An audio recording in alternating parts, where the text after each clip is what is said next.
मुंबई के सबसे बड़े होटल के बैंक्वेट हॉल में तालियों की गड़गड़ाहट गूंज रही थी। शानदार क्रिस्टल झूमरों की रोशनी में सब कुछ एक सपने की तरह चमक रहा था। मैं अपने पति और सॉफ्टवेयर कंपनी टेक्नोवा के सह संस्थापक रोहन मेहरा के बगल में खड़ी मुस्कान के साथ बधाइयों की बौछार का स्वागत कर रही थी। आज कंपनी की स्थापना की 5वीं वर्षगांठ थी और यह आधिकारिक तौर पर घोषणा करने का दिन था कि टेक्नोवा को आखिरकार यसात 1500 करोड़ के मूल्यांकन पर मान्यता मिल गई थी। यह एक ऐसी उपलब्धि थी जिसे हम पति पत्नी ने अपने खून, पसीने, आंसुओं और जवानी से सींचा था। मैंने समुद्री हरे रंग की एक रेशमी साड़ी पहनी थी। मेरे बाल करीने से जूड़े में बंधे थे और मेरा मेकअप शालीन लेकिन गहरा था। एक अवर्णनीय परिपूर्णता की भावना मेरे दिल में भर गई। मुझे वह पहला दिन याद आया जब मैंने सिंगापुर में अपने होनहार करियर को छोड़कर भारत वापस आने का फैसला किया था। मेरे सभी दोस्तों ने इसे एक मूर्खतापूर्ण कदम बताया था, लेकिन मैं बस मुस्कुरा दी थी क्योंकि यहाँ रोहन था जिसे मैं कॉलेज के दिनों से प्यार करती थी और मेरा मानना था कि मैं अपनी जिंदगी के अंत तक उसके साथ रहूंगी। हमने मिलकर कोड की पहली पंक्ति लिखी थी, प्रोजेक्ट्स को पूरा करने के लिए रातें जागी थीं और बहुत कम पैसों में एक दूसरे का सहारा बनकर गुजारा किया था। टेक्नोवा सिर्फ एक संपत्ति नहीं थी, यह हमारी मानसिक संतान थी, हमारे प्यार और बलिदान का प्रमाण। एक शानदार सूट में रोहन बहुत आकर्षक लग रहा था। वह मंच पर चढ़ गया। एक गर्मजोशी और आत्मविश्वास से भरी आवाज पूरे हॉल में गूंज उठी। उसने हमारी यात्रा, अनगिनत कठिनाइयों और चुनौतियों के बारे में बात की। उसने हमारे सहयोगी भागीदारों और कर्मचारियों का धन्यवाद किया। मैं नीचे से चुपचाप उसे देख रही थी और गर्व महसूस कर रही थी। अगर वह तकनीकी दिमाग था तो मैं कंपनी का चेहरा थी, जो बाहरी संबंधों और विकास की रणनीति को संभालती थी। हम एक पहेली के 2 टुकड़ों की तरह थे जो एक दूसरे की कमियों को पूरी तरह से भरते थे और हमने मिलकर टेक्नोवा का मजबूत किला बनाया था। तभी रोहन की आवाज एक अजीब भावना से भर्रा गई और आज उसने दूर देखते हुए कहा, मैं एक व्यक्ति को सबसे विशेष धन्यवाद देना चाहता हूं, मेरी जीवन संगिनी जो हमेशा मेरी असीम प्रेरणा का स्रोत रही है और वह महान शक्ति जिसने मुझे हर तूफान का सामना करने में सक्षम बनाया है।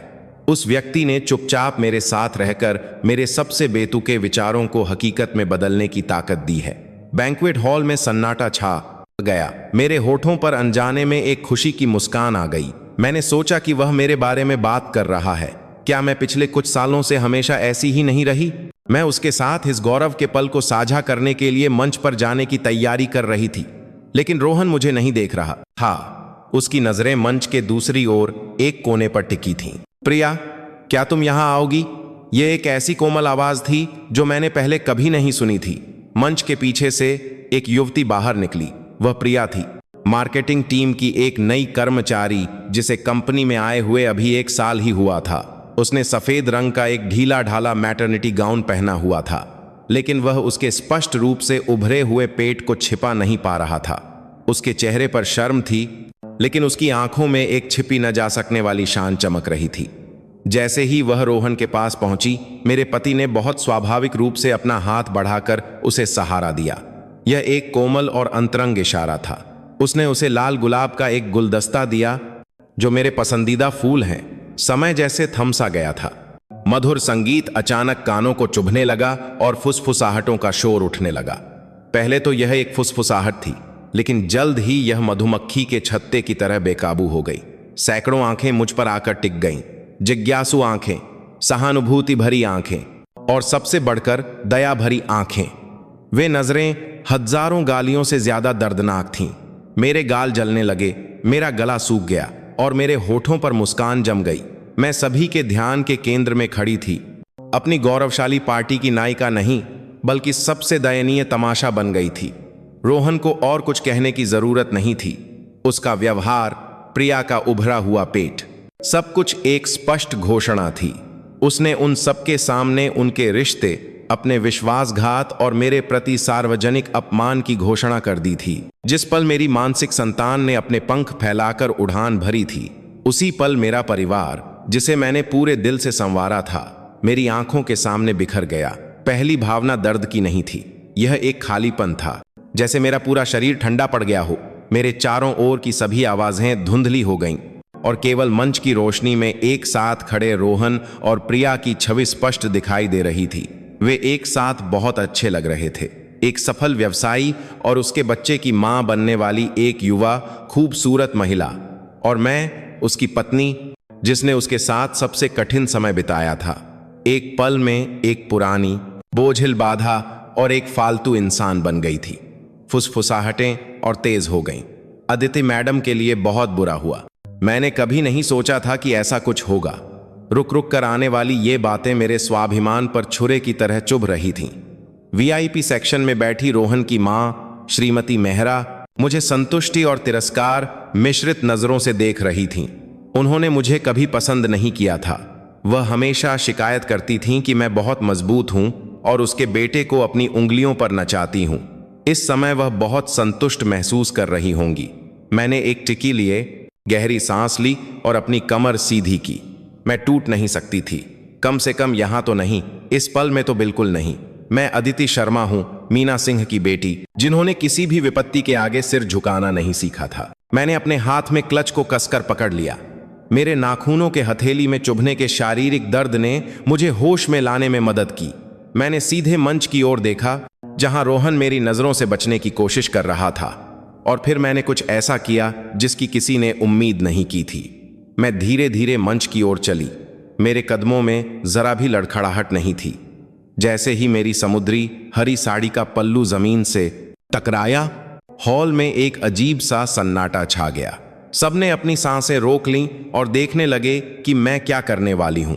रोहन और प्रिया घबराए हुए दिख रहे थे। मेरी सास ने अपनी भौहें सिकोड़ लीं और सतर्कता से मुझे देखने लगीं। मैं मंच पर चढ़ी और रोहन के ठीक बगल में खड़ी हो गई। फिर मैंने मेजबान के हाथ से माइक्रोफोन ले लिया। मैं मेहमानों की ओर मुड़ी और एक शांत मुस्कान दी। यह एक ऐसी मुस्कान थी जिसकी मैंने कभी कल्पना भी नहीं की थी कि मैं ऐसे क्षण में दे पाऊंगी। नमस्कार माननीय अतिथियों। मेरी आवाज साफ और शांत रूप से गूंज उठी। मैं अदिति शर्मा हूं, रोहन मेहरा की पत्नी, टेक्नोवा की सह संस्थापक और प्रमुख शेयरधारक।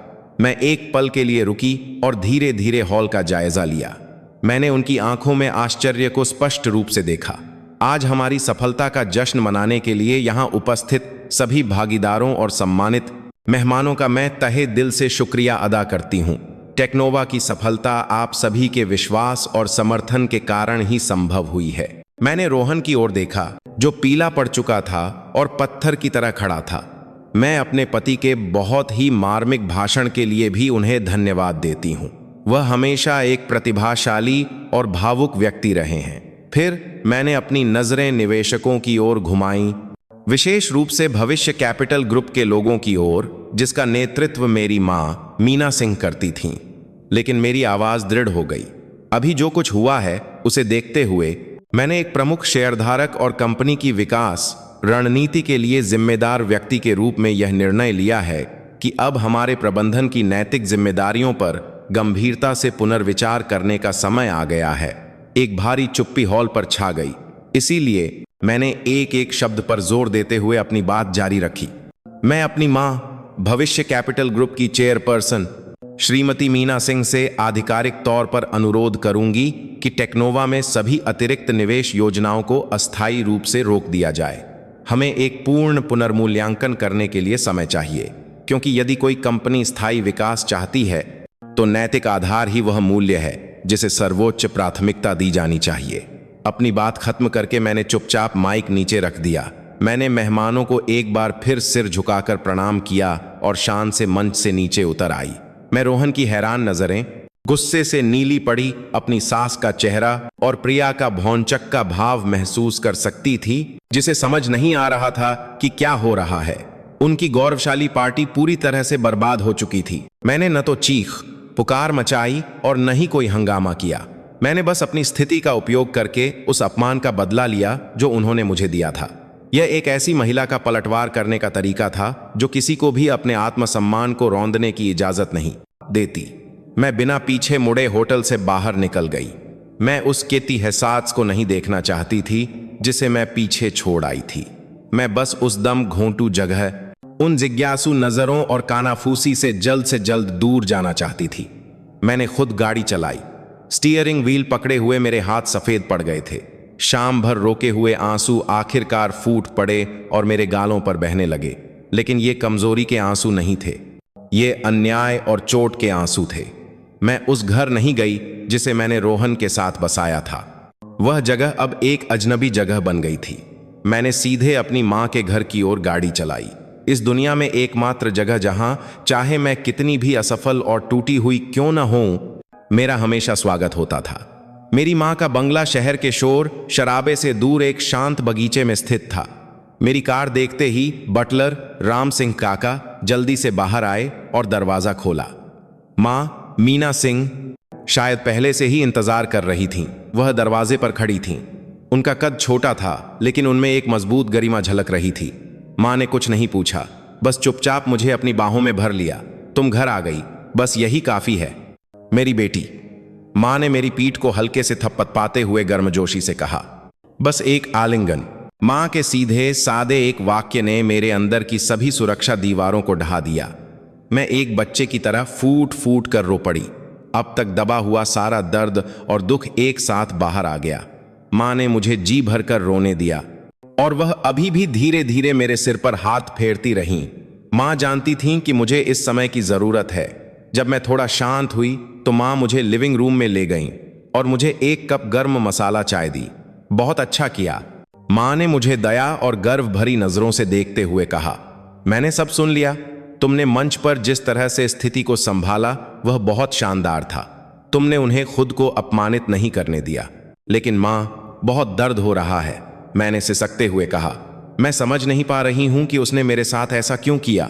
10 साल का रिश्ता, 5 साल तक साथ मिलकर बनाई गई कंपनी, क्या यह सब उस लड़की से भी कम था जिससे वह सिर्फ 1 साल से मिला था? माँ ने एक गहरी सांस ली और मेरा हाथ पकड़ लिया। बेटा, जब एक आदमी का मन बदल जाता है तो वह इतना ही बेरहम हो जाता है।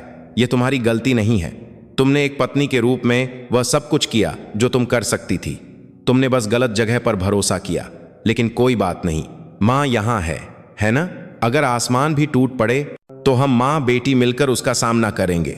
माँ की दृढ़ता एक शांत करने वाली दवा की तरह थी जिसने मेरे बेचैन मन को धीरे धीरे शांत कर दिया।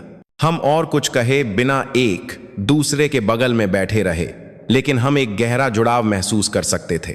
माँ सिर्फ एक माँ नहीं थी, वह मेरी दोस्त थीं, मेरी गुरु थीं और मेरी जिंदगी का सबसे मजबूत सहारा थीं। तभी दरवाजे की घंटी बजी। मेरा वफादार सचिव सुरेश अंदर आया। वह कंपनी की शुरुआत से ही मेरे साथ काम कर रहा था और मेरा सबसे भरोसेमंद व्यक्ति था। सुरेश के चेहरे पर चिंता साफ झलक रही थी। मैडम, आप फोन नहीं उठा रही थीं, इसलिए मुझे यहां आना पड़ा, सुरेश ने जल्दी से कहा। इस समय परेशान करने के लिए माफी चाहता हूं, लेकिन एक बहुत जरूरी बात है जो मुझे अभी आपको बतानी है। क्या बात है? मैंने एक अशुभ पूर्वाभास के साथ पूछा। सुरेश ने अपना ब्रीफकेस खोला और एक फाइल निकाली। मैडम, हाल ही में कंपनी के फंड फ्लो में कुछ अजीब बातें देखने को मिली हैं। सत्यम कंसल्टिंग नाम की एक कंपनी को बड़ी रकम के कई भुगतान किए गए हैं। मैंने पता लगाया तो मालूम हुआ कि यह कंपनी कुछ महीने पहले ही बनी है और इसका निदेशक कोई और नहीं बल्कि रोहन सर की मां का चचेरा भाई है। मैं और मां हैरान होकर एक दूसरे को देखने लगे। सुरेश ने चिंतित स्वर में आगे कहा, मुझे लगता है कि वे फर्जी अनुबंध बनाकर टेक्नोवा का पैसा निकालने की कोशिश कर रहे हैं। रकम बिल्कुल भी छोटी नहीं है मैडम, और मैंने यह भी पता लगाया है कि रोहन सर ने पिछले महीने कई बार अपने निजी वकील से मुलाकात की है। सुरेश का हर शब्द मेरे सिर पर हथौड़े की तरह पड़ रहा था। यह विश्वासघात मेरी सोच से कहीं ज्यादा क्रूर था। रोहन ने सिर्फ मुझे धोखा नहीं दिया था, वह और उसकी मां पूरी कंपनी को हड़पने और मुझे खाली हाथ बाहर निकालने की साजिश रच रहे थे। आज रात की पार्टी सिर्फ एक प्रेमिका को सार्वजनिक करने का शो नहीं था, यह एक सोची समझी योजना की शुरुआत का संकेत था। सुरेश की बात खत्म होने के बाद लिविंग रूम में गहरी खामोशी छा गई। केवल दीवार घड़ी की नियमित टिक टिक की आवाज सुनाई दे रही थी। मां एक पल के लिए सदमे में थीं, लेकिन फिर उन्होंने एक अनुभवी महिला उद्यमी की शांति वापस पा ली।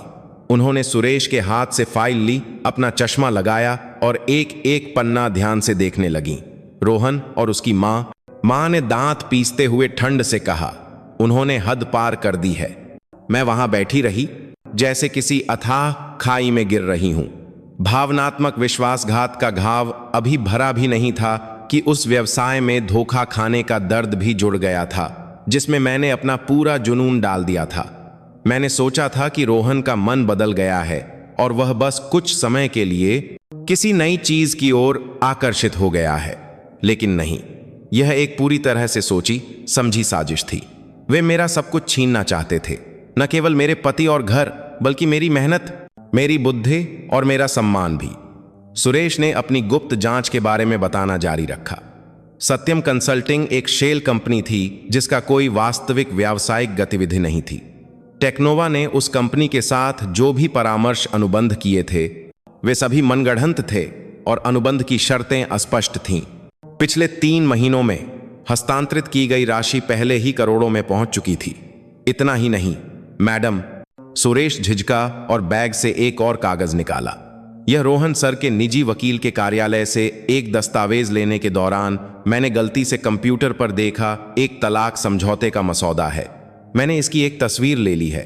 मैंने कांपते हाथों से वह कागज लिया। यह एक तरफा तलाक समझौता था। इसमें रोहन ने सारी गलती मुझ पर डाल दी थी। लिखा था कि मैं केवल व्यवसाय पर ध्यान देती थी, परिवार की उपेक्षा करती थी और एक पत्नी के कर्तव्यों को पूरा नहीं करती थी। लेकिन सबसे क्रूर हिस्सा संपत्ति के बंटवारे के बारे में था। टेक्नोवा के सभी शेयर रोहन को मिलने थे क्योंकि वह मुख्य संस्थापक था और उसने कोर टेक्नोलॉजी में योगदान दिया था, और मुझे कंपनी के सभी कर्जों को उठाना था, जिसमें सत्यम कंसल्टिंग के माध्यम से बनाए गए फर्जी कर्ज भी शामिल थे। अगर मैं इस दस्तावेज पर हस्ताक्षर करती तो मैं न केवल कंगाल हो जाती बल्कि भारी कर्ज के बोझ तले दब जाती। मैं बेसाख्ता हंस पड़ी, एक सूखी कड़वी हंसी। सालों का पति पत्नी का रिश्ता आखिरकार विश्वासघात और द्वेष से भरे कागज के एक टुकड़े पर आकर सिमट गया था। रोहन और उसकी मां की नजर में मैं केवल गौरव के शिखर पर चढ़ने के लिए एक उपकरण और एक सीढ़ी थी, और जब उनका उद्देश्य पूरा हो गया तो वे बिना किसी हिचकिचाहट के मुझे लात मारकर बाहर निकालने के लिए तैयार थे। वे टेक्नोलॉजी बेस में आपके योगदान के सभी निशान मिटाने की भी कोशिश कर रहे हैं, सुरेश ने गुस्से भरी आवाज में कहा। वे यह साबित करने के लिए एक और टीम को काम पर रखकर कुछ महत्वपूर्ण मॉड्यूल को फिर से लिखवा रहे हैं कि यह विचार शुरू से ही रोहन सर का अकेला था।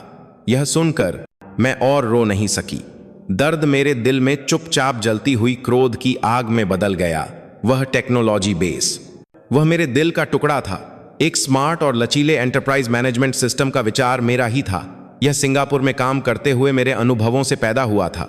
रोहन ने बस उसे तकनीकी रूप से लागू किया था, लेकिन अब वह उसका पूरा श्रेय भी छीनने की कोशिश कर रहा था। मां ने फाइल को मेज पर जोर से पटका। बस, उन्होंने दृढ़ता से कहा, हम ऐसे बैठकर हार नहीं मान सकते। अदिति, तुम्हें उठकर लड़ना होगा। एक बेकार आदमी को पाने के लिए नहीं, बल्कि अपने सम्मान और जो तुम्हारा है उसे बचाने के लिए। मैं तुम्हारे साथ हूं। मां की दृढ़ नजरों ने मुझे एक जबरदस्त शक्ति दी। हां, मैं टूट नहीं सकती। मुझे अपने लिए, अपनी जवानी के उन सालों के लिए जो मैंने कुर्बान किए, और उन विश्वासघातियों को उनके कर्मों का फल चखाने के लिए लड़ना ही होगा। यह लड़ाई आसान नहीं होगी, लेकिन मैं जानती हूं कि मैं अकेली नहीं हूं। मेरे पास मां है, सुरेश है, और सच्चाई मेरे पक्ष में है। अगले दिन सुबह हम मां बेटी ने 1 मिनट भी बर्बाद नहीं किया। मां ने परिवार की पुरानी दोस्त वकील शांति देसाई को फोन किया। वह मीडिया में अक्सर दिखने वाली कोई ग्लैमरस वकील नहीं थी, लेकिन कानूनी हलकों में जटिल आर्थिक विवादों में अपनी ईमानदारी और व्यापक अनुभव के लिए सभी उनका सम्मान करते थे। उनका कार्यालय बड़ी कानूनी फर्मों की भव्यता से अलग एक शांत छोटी गली में स्थित था। शांति देसाई 60 के दशक की शुरुआत में थीं। उनके सफेद बाल करीने से बंधे थे और उनके चश्मे के पीछे उनकी आंखें अभी भी तेज थीं। उन्होंने सुगंधित चाय परोसते हुए हम मां बेटी का स्वागत किया। जब मैंने पार्टी के नाटक से लेकर सुरेश द्वारा एकत्र किए गए सबूतों तक सब कुछ समझाया तो वह बस चुपचाप सुनती रहीं और बीच बीच में सिर हिलाती रहीं। जब मेरी बात खत्म हुई तो उन्होंने धीमी लेकिन दमदार आवाज में धीरे धीरे बोलना शुरू किया। अदिति जी, आपके साथ जो हुआ उसके बारे में सोचकर मुझे दुख हो रहा है। लेकिन इस दुर्भाग्य में एक अच्छी बात यह है कि उन्होंने पार्टी में बहुत जल्दबाजी और खुले तौर पर काम किया, जो उनकी एक घातक गलती थी। उसकी वजह से हमें तैयारी करने का समय मिल गया। उन्होंने सुरेश द्वारा खींची गई तलाक समझौते की तस्वीर ली और एक एक शर्त को ध्यान से पढ़ा। यह एक लालची और मूर्खतापूर्ण समझौता है, उन्होंने टिप्पणी की। उन्होंने आपको और आपकी मां को बहुत कम आंका। उन्होंने सोचा कि वे अपनी प्रेमिका और गर्भावस्था के साथ आप पर मनोवैज्ञानिक दबाव डालकर आपको तोड़ देंगे और आप किसी भी दस्तावेज पर हस्ताक्षर कर देंगी, लेकिन वे गलत थे। शांति जी, यह मामला मैं पूरी तरह से आप पर छोड़ती हूं, मां ने कहा। मैं अपनी बेटी को इस तरह हारते हुए नहीं देख सकती। शांति जी ने सिर हिलाया। मीना जी, आप चिंता न करें। यह मामला सिर्फ एक तलाक का मुकदमा नहीं है, बल्कि धोखाधड़ी और गबन के आरोपों के साथ एक संपत्ति विवाद है। हम इसे बेवफाई की भावनात्मक लड़ाई में नहीं घसीटेंगे। वह मुद्दा केवल रिश्ते के टूटने का कारण और रोहन जी की बेईमानी को साबित करने के लिए इस्तेमाल किया जाएगा। हमारा ध्यान कहीं और है। उन्होंने तीखी नजरों से सीधे मेरी ओर देखा। अदिति जी, अब से हमें एक स्पष्ट कानूनी रणनीति बनानी होगी। पहला, हमें यह साबित करने पर ध्यान केंद्रित करना होगा कि टेक्नोवा की स्थापना और विकास में आपका योगदान केवल वित्तीय नहीं था, बल्कि इससे भी महत्वपूर्ण बौद्धिक संपदा यानी विचार और कोर टेक्नोलॉजी का स्वामित्व था। उन्होंने समझाना जारी रखा।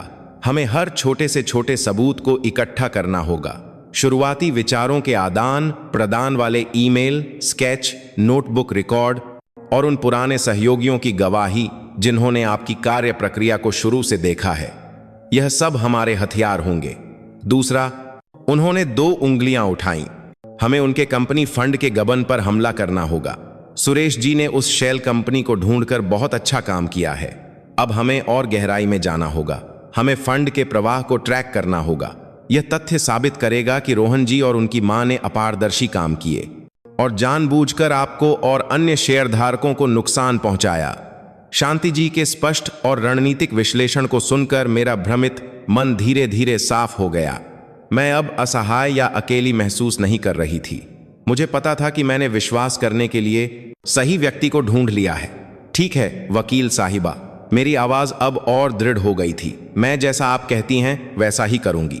मैं सभी पुराने दस्तावेज ढूंढूंगी। बहुत अच्छा। शांति जी ने सौम्यता से मुस्कुराया। याद रखें, कानून न्याय के पक्ष में है। यह लड़ाई लंबी और थकाऊ हो सकती है, लेकिन अगर हम धैर्य रखें और पर्याप्त सबूत इकट्ठा करें तो न्याय जरूर होगा।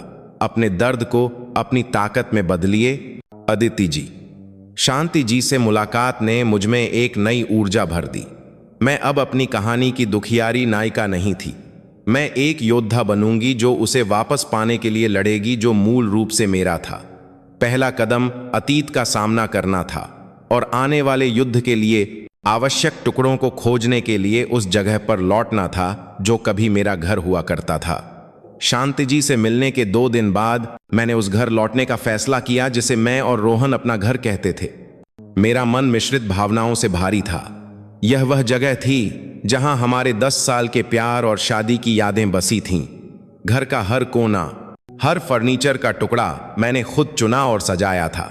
मैंने सोचा था कि मैं यहां जीवन भर रहूंगी और छोटे से बगीचे में रोहन के साथ बूढ़ी होंगी। लेकिन अब इस घर में रखा हर कदम टूटे हुए कांच पर चलने जैसा दर्दनाक और कड़वा था। मैंने जानबूझकर दोपहर का समय चुना, जब रोहन ऑफिस में होगा। मैं उससे मिलना नहीं चाहती थी। मैं बस चुपचाप अपनी जरूरत की चीजें लेकर निकल जाना चाहती थी। मैं सीधे हमारे मुश्तरके स्टडी रूम में गई, जहां सबसे जरूरी दस्तावेज रखे थे। कमरा अभी भी साफ सुथरा और व्यवस्थित था, लेकिन हवा में एक अजीब सी ठंडक थी। मेज पर रखी हमारी शादी की तस्वीर अचानक एक क्रूर मजाक की तरह लग रही थी। मैंने खोजना शुरू किया। मैंने पुराने कागजों के ढेर छाने, अलमारी के ऊपर धूल भरे बक्सों को खोला और आखिरकार मुझे वह मिल गया। एक लकड़ी के बक्से में सहेज कर रखी हुई भूरे चमड़े के कवर वाली एक पुरानी नोटबुक। यह वह नोटबुक थी जिसे मैं सिंगापुर में इस्तेमाल करती थी, जिसमें मेरे अचानक आए विचार, एक इनोवेटिव एंटरप्राइज मैनेजमेंट सॉफ्टवेयर के शुरुआती स्केच, सब कुछ दर्ज था।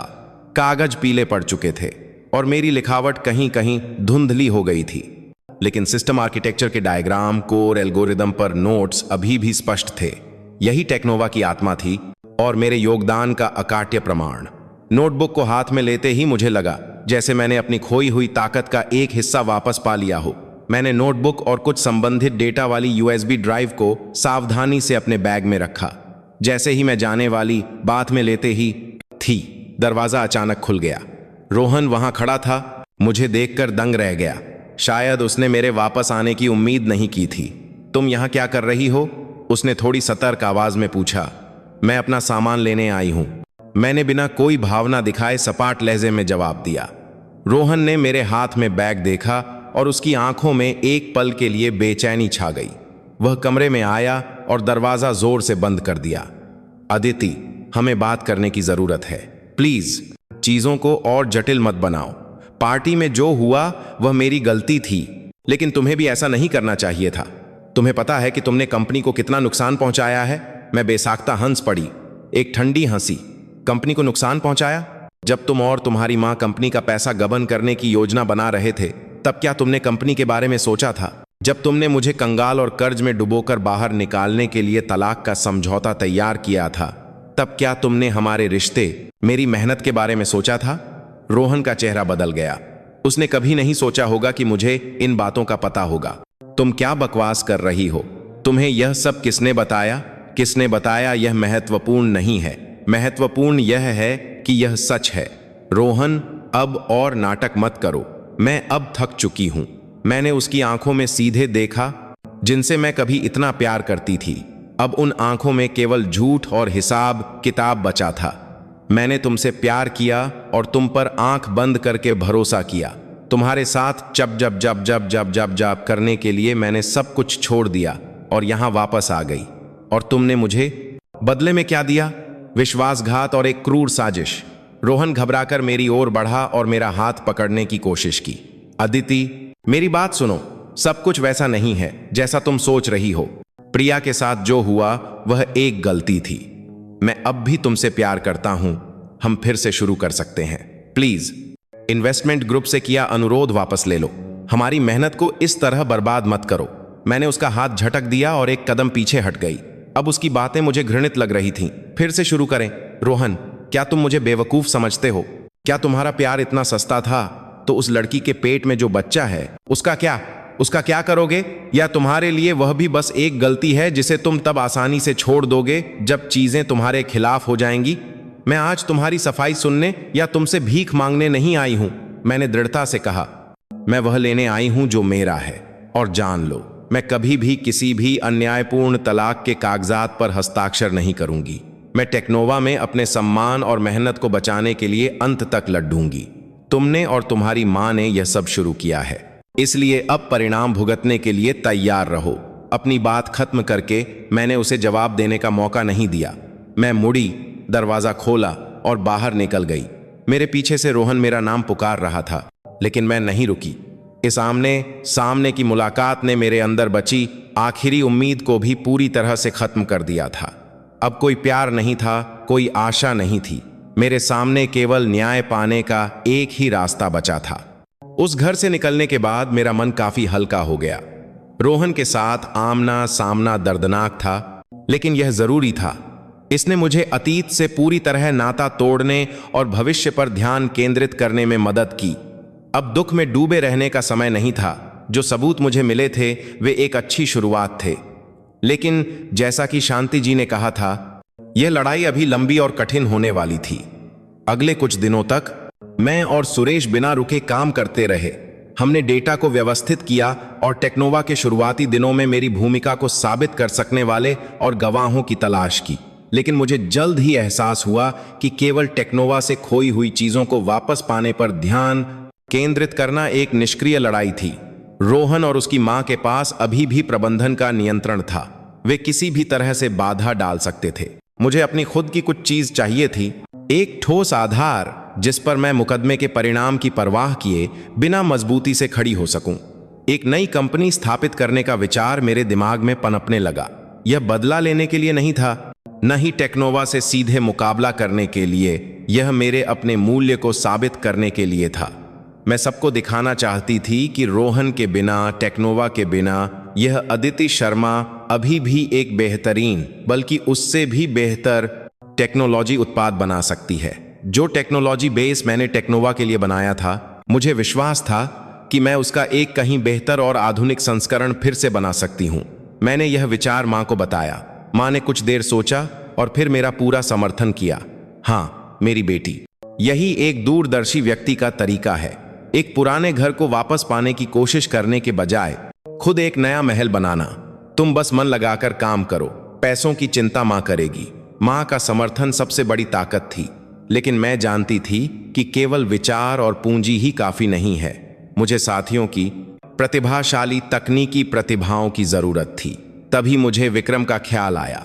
विक्रम, मैं और रोहन कॉलेज में साथ थे। पहले हम तीनों एक ही ग्रुप में घूमते थे। विक्रम अच्छा, ईमानदार और पढ़ाई में बहुत होशियार था, लेकिन रोहन के विपरीत, जो जीवंत और सामाजिक था, विक्रम का स्वभाव थोड़ा शांत था। मैं जानती थी कि विक्रम मुझे पसंद करता था, लेकिन उसने कभी इसे शब्दों में व्यक्त नहीं किया, बस चुपचाप मेरा ख्याल रखता था। ग्रेजुएशन के बाद मैं और रोहन रिश्ते में आ गए और विक्रम विदेश में पढ़ने और काम करने चला गया। कुछ साल पहले मैंने सुना था कि वह भारत लौट आया है और स्टार्टअप्स को सपोर्ट करने वाला एक प्रसिद्ध टेक्नोलॉजी निवेशक बन गया है। मैंने थोड़ी हिचकिचाहट के बाद विक्रम को फोन करने का फैसला किया। इतने लंबे समय के बाद संपर्क करना थोड़ा अजीब था, लेकिन फोन के दूसरी तरफ से उसकी गर्मजोशी और परिचित आवाज सुनकर मेरी सारी चिंताएं दूर हो गईं। अदिति, बहुत समय हो गया, कैसी हो? हाँ मैं ठीक हूं। विक्रम, मैंने तुम्हें परेशान तो नहीं किया? परेशान? कैसी बातें कर रही हो? दोस्त ने फोन किया है, इससे अच्छा क्या हो सकता है? लेकिन कुछ हुआ है क्या? तुम्हारी आवाज कुछ ठीक नहीं लग रही। विक्रम की संवेदनशीलता ने मुझे छू लिया। मैंने हिम्मत जुटाई और अपनी स्थिति और एक नई कंपनी स्थापित करने की अपनी योजना के बारे में संक्षेप में बताया। मैंने दर्द को बढ़ा चढ़ाकर नहीं बताया और नहीं शिकायत की। सब कुछ एक बिजनेस प्लान की तरह शांति से समझाया। विक्रम ने मेरी पूरी बात चुपचाप सुनी। मैं मानसिक रूप से तैयार थी कि मुझे सांत्वना या सबसे बुरे मामले में दया मिलेगी, लेकिन उसने जो कहा उसने मुझे हैरान कर दिया। मैं इसी दिन का इंतजार कर रहा था। अदिति, जिस दिन तुम टेक्नोवा की परछाई से बाहर निकलकर अपनी रोशनी खुद बिखेरोगी। उसकी आवाज में सच्ची ईमानदारी थी। तुम्हारी प्रतिभा इससे कहीं ज्यादा है जो तुम अभी वहां कर रही हो। मैं निशब्द हो गई। सच कह रहा हूं अदिति, विक्रम ने आगे कहा। मैंने हमेशा टेक्नोवा के सफर पर नजर रखी है। मुझे पता था कि उसका आधार तुम्हारे विचार से शुरू हुआ था। रोहन एक बेहतरीन प्रोग्रामर है, लेकिन रणनीतिक दृष्टि रखने वाली तुम हो। तुम्हारा स्वतंत्र होने का फैसला तुम्हारी जिंदगी का सबसे अच्छा फैसला साबित होगा। तुम्हें जो भी चाहिए बस बताना। मैं एक दोस्त के रूप में ही नहीं, बल्कि एक निवेशक के रूप में भी तुम्हारा समर्थन करूंगा। मुझे तुम पर विश्वास है अदिति। विक्रम के शब्द मेरी सूखी आत्मा को भिगोने वाली ठंडी पानी की धारा की तरह थे। हादसे के बाद पहली बार किसी पुरुष ने मुझे एक धोखा खाई हुई पत्नी के चश्मे से नहीं, बल्कि मेरी प्रतिभा और वास्तविक मूल्य से पहचाना था। विक्रम के साथ बातचीत ने मेरे संकल्प को और भी मजबूत कर दिया। मुझे पता था कि मैंने आने वाले कठिन नए सफर में अपना पहला सहयोगी ढूंढ लिया है। विक्रम से फोन पर बात करने के बाद सब कुछ तेजी से आगे बढ़ा। विक्रम सिर्फ बातें करने वाला इंसान नहीं था। उसने तुरंत एक बैठक की व्यवस्था की और मुझे एक प्रतिष्ठित इंजीनियरिंग कॉलेज से हाल ही में स्नातक हुए युवा इंजीनियरों की एक टीम से मिलवाया। वे युवा जोश, बुद्धिमत्ता और एक बड़े विजन वाले प्रोजेक्ट में शामिल होने की इच्छा से भरे हुए थे। जब मैंने आर्टिफिशियल इंटेलिजेंस जैसी नवीनतम तकनीकों को लागू करने वाले एक स्मार्ट और अधिक लचीले अगली पीढ़ी के एंटरप्राइज मैनेजमेंट प्लेटफॉर्म के बारे में अपना कांच में लचीले विचार प्रस्तुत किया, तो उनकी आंखें चमक उठीं। वे मेरे विजन और एक अनुभवी महिला के आत्मविश्वास से आकर्षित हुए, जिसने तूफानों का सामना किया था। कुछ बैठकों के बाद हम एक टीम बन गए। नव प्रगति टेक यानी नई पीढ़ी की तकनीक के नाम से एक नई कंपनी की स्थापना हुई, जिसमें मेरी सारी उम्मीदें और दृढ़ संकल्प समाहित थे। हमने एक छोटा सा ऑफिस किराए पर लिया जो शानदार तो नहीं था, लेकिन सुविधाओं से युक्त और धूप से भरा हुआ था। मैं और युवा लड़के लड़कियां दिन रात साथ काम करते थे। नवप्रगति टेक का माहौल हाल के वर्षों के टेक्नोवा से बिल्कुल अलग था। यहाँ कोई साजिश या हिसाब किताब नहीं था, केवल तकनीक के प्रति जुनून और टीम वर्क था। मुझे लगा जैसे मैं अपनी ट्रॉये के शुरुआती दिनों में लौट आई हूं, लेकिन इस बार मैं कहीं ज्यादा स्वतंत्र और मजबूत थी। जब काम सुचारू रूप से चल रहा था, तब एक बिन बुलाया मेहमान मुझसे मिलने आया। वह प्रिया थी। उसने एक शांत कैफे में मिलने का समय तय किया। वह पार्टी में अपने शानदार प्रवेश की तुलना में कहीं ज्यादा थकी हुई और मुरझाई हुई लग रही थी। उसका उभरा हुआ पेट और बड़ा हो गया था, जिससे उसकी चाल भारी हो गई थी। उसके पहले वाले आत्मविश्वास और चुनौतीपूर्ण रवैये के बजाय अब केवल आंसू से भरा एक दयनीय चेहरा बचा था। अदिति जी, उसने कांपती आवाज में बोलना शुरू किया, मैं जानती हूं कि मैं आपसे बात करने के लायक नहीं हूं। मैं यह भी जानती हूं कि मैंने गलती की है, लेकिन प्लीज क्या आप रोहन जी को अकेला नहीं छोड़ सकती? मैंने चुपचाप अपनी कॉफी हिलाई और इंतजार करने लगी कि वह आगे कौन सा नाटक करेगी। प्रिया सिसकने लगी, रोहन जी अभी बहुत मुश्किल में है। आपके निवेश वापस लेने की घोषणा के बाद कंपनी संकट में है और भागीदार संदेह की नजर से देख रहे हैं। उनकी मां हर दिन उन पर दबाव डालती हैं। उनका कई किलो वजन कम हो गया है। मैं जानती हूं कि आप गुस्से में हैं, लेकिन आप दोनों 10 साल तक साथ रहे हैं। इस तरह करना उन्हें चट्टान के किनारे धकेलने जैसा है। उसने अपने पेट पर हाथ फेरते हुए कहा, और मेरा बच्चा भी है। इस बच्चे का कोई दोष नहीं है। मैं बस चाहती हूं कि मेरा बच्चा एक पूरे परिवार में अपने पिता के साथ पैदा हो। प्लीज मुकदमा वापस ले लीजिए और इस मामले को और मत बढ़ाइए। मुआवजे के तौर पर आप जितना चाहें हम उतना देंगे। मैं रोहन जी से कहूंगी, प्लीज बस उन्हें छोड़ दीजिए। यह सुनकर मैं बेसाख्ता हंस पड़ी। वह मुझे क्या समझती है, एक ऐसी औरत जिसे पैसे से चुप कराया जा सकता है। उसने और रोहन ने सबके सामने मेरा अपमान किया और मेरा सब कुछ छीनने की साजिश रची, और अब वह मुझे न्याय और एक निर्दोष बच्चे के बारे में उपदेश दे रही है। मैंने कॉफी का कप नीचे रखा और प्रिया की आंखों में सीधे देखा। तुम्हारी बात खत्म हो गई? मेरी आवाज इतनी शांत थी कि मैं खुद हैरान रह गई। प्रिया मेरी प्रतिक्रिया से घबरा गई। पहली बात, मैंने एक एक शब्द पर जोर देते हुए कहा, मेरा और रोहन जी का मामला अब किसी प्रेम त्रिकोण का भावनात्मक मुद्दा नहीं है। यह एक व्यापार और कानून का मामला है। उसने और उसकी मां ने धोखाधड़ी और संपत्ति का गबन करने की कोशिश की। यह एक अपराध है और अपराधियों को सजा मिलनी चाहिए। इसका तुमसे या उस बच्चे से कोई लेना देना नहीं है। दूसरी बात, बच्चे को ढाल मत बनाओ। अगर तुमने सच में बच्चे के बारे में सोचा होता तो तुमने शुरू में ही किसी दूसरे के परिवार में दखल नहीं दिया होता और गलत कामों में साथ नहीं दिया होता। बच्चे का कोई दोष नहीं है, लेकिन बड़ों को अपने कर्मों की जिम्मेदारी लेनी पड़ती है। और आखिरी बात, मैं खड़ी हो गई। जाकर रोहन जी से कहो कि मुझे उसके पैसे की कोई जरूरत नहीं है। मुझे जो चाहिए वह न्याय है। मैं कभी पीछे नहीं हटूंगी। अगर तुम्हें सच में अपने बच्चे के लिए एक पिता चाहिए तो उसे सलाह दो कि वह सच्चाई का सामना करे और कानून के सामने अपनी जिम्मेदारी स्वीकार करे। यही उस बच्चे के लिए सबसे अच्छा रास्ता होगा। मैंने प्रिया के जवाब का इंतजार नहीं किया और मुड़कर चली गई। मैं जानती थी कि मेरे पीछे उसका दयनीय चेहरा गुस्से से विकृत हो गया होगा, लेकिन मुझे कोई फर्क नहीं पड़ा। जिस रास्ते पर मैं अब चल रही थी उस पर कमजोरी या बेकार की दया के लिए कोई जगह नहीं थी। असली युद्ध तो अभी शुरू हुआ था। प्रिया से मुलाकात के कुछ हफ्तों बाद, जैसा कि शांति जी ने अनुमान लगाया था, रोहन ने पलटवार किया।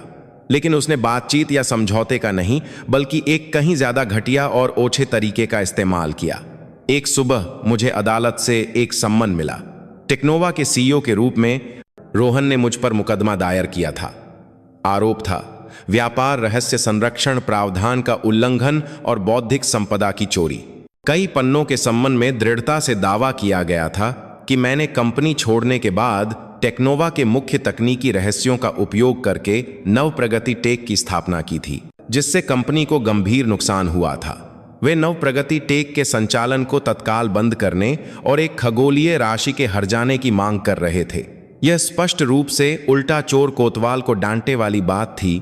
मेरे सम्मान को धूमिल करने और मेरे नए पौधे को अंकुरित होने से पहले ही कुचलने का एक प्रयास। यह खबर सुनकर नवप्रगति टेक के युवा इंजीनियर घबरा गए। वे कंपनी के भविष्य को लेकर चिंतित थे और एक लंबी और महंगी कानूनी लड़ाई में फंसने से डर रहे थे। मैं उनकी चिंता समझ सकती थी, लेकिन घबराहट दिखाने के बजाय मैंने सभी कर्मचारियों की एक बैठक बुलाई। आप लोग चिंता न करें, मैंने सबसे दृढ़ आवाज में कहा। यह उनकी एक घटिया चाल है। हम नव प्रगति टेक में जो टेक्नोलॉजी बेस बना रहे हैं वह टेक्नोवा में किए गए काम से कहीं ज्यादा उन्नत विचारों और संरचना पर आधारित एक पूरी तरह से नई चीज है। सच्चाई और न्याय हमारे पक्ष में है। हमें अभी जो करना है वह यह है कि हम अपने काम पर ध्यान केंद्रित करें और सबसे अच्छा उत्पाद विकसित करें। सभी कानूनी मामलों की जिम्मेदारी मैं लूंगी, मेरी शांति ने सभी को आश्वस्त किया। उसके बाद मैं तुरंत सम्मन लेकर शांति जी के कार्यालय पहुंची। मेरी चिंता के विपरीत उन्होंने सम्मन पर एक नजर डाली और मुस्कुरा दी। अपने ही जाल में फांस गए, उन्होंने कहा। यही तो वह अवसर था जिसका हम इंतजार कर रहे थे। जहां हमें उन पर मुकदमा करना चाहिए था, वहीं अब उन्होंने खुद ही एक कानूनी मंच बना दिया है जहां हम अपने सभी सबूत सार्वजनिक कर सकते हैं। यह रोहन नाम का लड़का सच में अपनी मां के लाड प्यार में पला बढ़ा एक मूर्ख है। शांति जी के मार्गदर्शन में हमने जल्दी से एक जवाबी मुकदमा तैयार किया। हमने न केवल रोहन के निराधार दावों का खंडन किया, बल्कि मेरे कॉपीराइट को साबित करने वाले स्पष्ट सबूत भी प्रस्तुत किए। वह पुरानी नोटबुक जो मैंने ढूंढी थी सबसे महत्वपूर्ण सबूत बन गई। मैंने हर पन्ने के रिकॉर्ड, हर संरचनात्मक आरेख की नकल की, उसे नोटरीकृत किया और अदालत में प्रस्तुत किया। टेक्नोवा की स्थापना के समय से तुलना करने पर भी यह स्पष्ट था। हमारे पास 5 साल से भी ज्यादा पुराने ईमेल भी थे जब मैंने और रोहन ने पहली बार विचारों का आदान प्रदान किया था। उनमें स्पष्ट रूप से दिखाया गया था कि मैंने मुख्य दिशा का प्रस्ताव और कल्पना की थी। इतना ही नहीं, शांति जी ने टेक्नोवा से इस्तीफा दे चुके 2 इंजीनियरों से संपर्क किया। वे संस्थापक टीम का हिस्सा थे और उन्होंने मुझे उनके साथ बग ठीक करने के लिए रातें जागते देखा था और उत्पाद के विजन के बारे में बताते हुए सीधे सुना था। पहले वे थोड़ा मेते से सूनते ले वे साथ बग झिझके, लेकिन मेरी ईमानदारी और शांति जी के कानूनी आश्वासन पर वे गवाह के रूप में पेश होने के लिए सहमत हो गए। पहली मध्यस्थता की सुनवाई तनावपूर्ण माहौल में हुई। रोहन और उसके वकील ने बहुत आत्मविश्वास से टेक्नोवा की तकनीक की विशिष्टता को साबित करने वाले दस्तावेज प्रस्तुत किए। लेकिन जैसे ही शांति जी ने हमारे सबूत एक एक करके पेश करने शुरू किए, रोहन का चेहरा बदलने लगा। वह मेरी नोटबुक की कॉपी देखकर दंग रह गया और जब शांति जी ने पुराने ईमेल का हवाला दिया तो उसका चेहरा सफेद पड़ गया। जब 2 पुराने सहयोगी गवाह के रूप में सामने आए तो रोहन का आत्मविश्वास पूरी तरह से टूट गया। वह न्यायाधीश के सवालों का ठीक से जवाब नहीं दे सका और हकलाने लगा। रोहन का मुकदमा मुझे तोड़ने के बजाय उसकी प्रतिष्ठा और टेक्नोवा की विश्वसनीयता पर एक घातक प्रहार बन गया। तकनीकी उद्योग में एक ओछे मुकदमे और सह संस्थापक के साथ कठोर व्यवहार की अफवाहें फैलने लगीं। अनलिस्टेड स्टॉक मार्केट में टेक्नोवा के शेयर गिरने लगे। इस मूक युद्ध में मैंने पहला दौर शानदार ढंग से जीता था। निराधार मुकदमे में हार ने रोहन और उसकी मां को और भी ज्यादा क्रोधित कर दिया। उन्हें एहसास हो गया कि वे सीधे मुकाबले में मुझे नहीं हरा सकते, इसलिए उन्होंने और भी अंधेरे और घिनौने तरीकों का रुख करना शुरू कर दिया। उनका लक्ष्य अब हमारे सबूत इकट्ठा करने की मुख्य कड़ी थे। विशेष रूप से वे गवाह जो टेक्नोवा की धांधलियों को अच्छी तरह जानते थे। सुरेश ने अपनी खास ईमानदारी और संपर्कों के माध्यम से एक प्रमुख व्यक्ति को ढूंढ निकाला था। टेक्नोवा के पूर्व लेखा विभाग प्रमुख श्री वर्मा ने कंपनी में 3 साल काम किया था और लगभग 6 महीने पहले अचानक इस्तीफा दे दिया था। ठीक उसी समय जब सत्यम कंसल्टिंग के साथ संदिग्ध सौदे शुरू हुए थे। सुरेश को यकीन था कि श्री वर्मा ने गलत काम में हाथ डालने से बचने के लिए इस्तीफा दिया होगा और उनके पास बहुत सारे महत्वपूर्ण सबूत होंगे। श्री वर्मा को मनाना आसान नहीं था। वह एक शांत मध्यम आयु वर्ग के व्यक्ति थे जो अपनी पत्नी और 2 छोटे बच्चों के साथ एक शांत जीवन जीना चाहते थे। जब सुरेश उनके घर गया तो उन्होंने पहले तो यह कहकर सख्ती से इनकार कर दिया कि उन्हें कुछ नहीं पता। उन्हें प्रतिशोध का डर था और वे अपने परिवार को किसी भी तरह का नुकसान पहुंचने से चिंतित थे। सुरेश जी, प्लीज मेरी स्थिति को समझिए, श्री वर्मा ने बेचैन आवाज में कहा। श्रीमती मेहरा, वह कोई साधारण महिला नहीं है। मेरे बीवी बच्चे हैं। मैं इन मामलों में नहीं पड़ना चाहता। मैं जानती थी कि हम उन्हें मजबूर नहीं कर सकते, इसलिए मैंने सुरेश से कहा कि वह धीरे धीरे आगे बढ़े, कभी कभी एक दोस्त की तरह हालचाल पूछे और विश्वास बनाए। धीरे धीरे सुरेश की ईमानदारी और शायद अपने विवेक की चुभन के कारण श्री वर्मा ने थोड़ी बहुत जानकारी देना शुरू कर दिया। उन्होंने पुष्टि की कि सत्यम कंसल्टिंग के साथ सभी अनुबंध श्रीमती मेहरा के निर्देश पर पैसे निकालने के लिए बनाए गए थे। वह कंपनी में अन्य कर चोरी और खर्चों को बढ़ा चढ़ाकर दिखाने के बारे में भी बहुत कुछ जानते थे। लेकिन ठीक उसी क्षण जब हमें लगा कि हमने श्री वर्मा को सहयोग करने के लिए मना लिया है, श्रीमती मेहरा ने अपना दांव चला। उन्होंने सीधे धमकी नहीं दी, बल्कि एक ज्यादा चालाक तरीका अपनाया।